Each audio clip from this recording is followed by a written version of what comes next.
Hi friends, welcome back to Ramakuru organic farms. ఈరోజు మనం దశపర్ణి కషాయం తయారీ గురించి తెలుసుకుందాం. దానికి కావాల్సినటువంటి పదార్థాలు: అల్లం పేస్ట్ 2 కేజీలు, పచ్చిమిర్చి పేస్ట్ 2 కేజీలు, చిన్నుల్లిపాయ పేస్ట్ 2 కేజీలు. దశ అంటే 10, పత్ర అంటే ఆకులు. 10 రకాల ఆకులతోటి మనం ఈ కషాయం తయారు చేస్తాం కాబట్టి దీన్ని దశపత్ర కషాయం అంటాము. సో ఈ దశపత్ర కషాయానికి మనకి కావాల్సినటువంటి ఏవైనా 10 రకాల ఆకులు, పశువులు గొర్రెలు మేయినటువంటి ఏవైనా 10 రకాల ఆకులు చేదు గుణం ఉన్నటువంటివి తీసుకుంటే మనకి ఇవి బాగా ఉపయోగపడతాయి. ఈ ఆకులను మనం ఆవు మూత్రం మరియు నీటిలో నెల రోజుల నుంచి 45 రోజులు మురగబెట్టడం వల్ల ఆకుల్లో ఉన్నటువంటి ఆల్కలైడ్స్ అన్ని ఆ నీటిలోకి చేరి అవి మొక్కలపై స్ప్రే చేసినప్పుడు మనకు పంట కాలంలో వచ్చేటువంటి అన్ని రకాల పురుగులకు సమర్థవంతంగా ఎదుర్కొంటాయి. దశపత్ర కషాయానికి ఈరోజు మనం తీసుకున్నటువంటి ఆకులు: వావిలాకు 2 కేజీలు, రేవాకు 2 కేజీలు, తులసాకు 2 కేజీలు, మునగాకు 2 కేజీలు, వేపాకు 2 కేజీలు, మారేడాకు 2 కేజీలు, ఆముదమాకు 2 కేజీలు, ఉమ్మెత్తాకు 2 కేజీలు, జిల్లేడాకు 2 కేజీలు, సీతాఫలం ఆకు 2 కేజీలు మరియు పొగాకు. ముందుగా మనం దశపత్రి కషాయం తయారు చేసుకోవటానికి ఒక ప్లాస్టిక్ డ్రమ్ము తీసుకున్నాం. సో మనకి ఈ ప్లాస్టిక్ డ్రమ్ము పంటకాలం ముందే తయారు చేసుకోవటం వల్ల ఒక చిన్న సన్నకారు రైతులు 2 నుంచి 3 ఎకరాల రైతుల వరకు మనం 3-4 నెలల పంట కాలానికి సరిపోతుంది.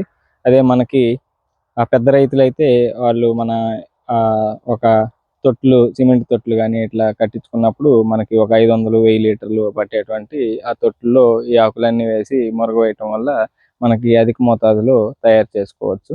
సో ఇప్పుడు మనకి ఈ డ్రమ్ములో ఆల్రెడీ మనం 100 లీటర్లు నీటిని నింపుకున్నాము.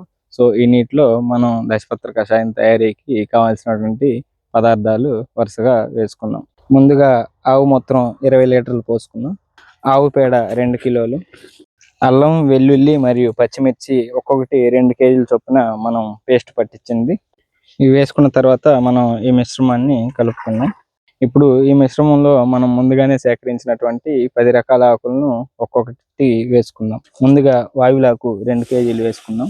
ఇప్పుడు వేపాకు కూడా వేసుకున్నాం, మారేడాకు వేసుకున్నాం, ఇప్పుడు ఆముదం ఆకు వేసుకున్నాం, ఇప్పుడు ఉమ్మెత్తాకు వేసుకున్నాం, టేకాకు కూడా వేసుకున్నాం, జిల్లేడాకు, మునగాకు వేసుకున్నాం, సీతాఫలం ఆకు, పొగాకు మనకు అందుబాటులో ఉంటే పచ్చి పసుపు కొమ్ములు ఆకులతో సహా లేదా పసుపు పొడిని కూడా వేసుకుందాం. మరియు కలబంద ముక్కలుగా చేసుకొని కలబంద కూడా వేసుకుందాం. సో ఇలా తయారు చేసుకున్నటువంటి కషాయాన్ని మనకి ఎకరాకి 8 నుంచి 10 లీటర్ల కషాయం వాడుకోవచ్చు. ఒక ట్యాంకీకి మనకి 1.5 నుండి 2.5 లీటర్ కషాయాన్ని మనం పంటకాలం పూర్తయ్యే వరకు వాడుకోవచ్చు.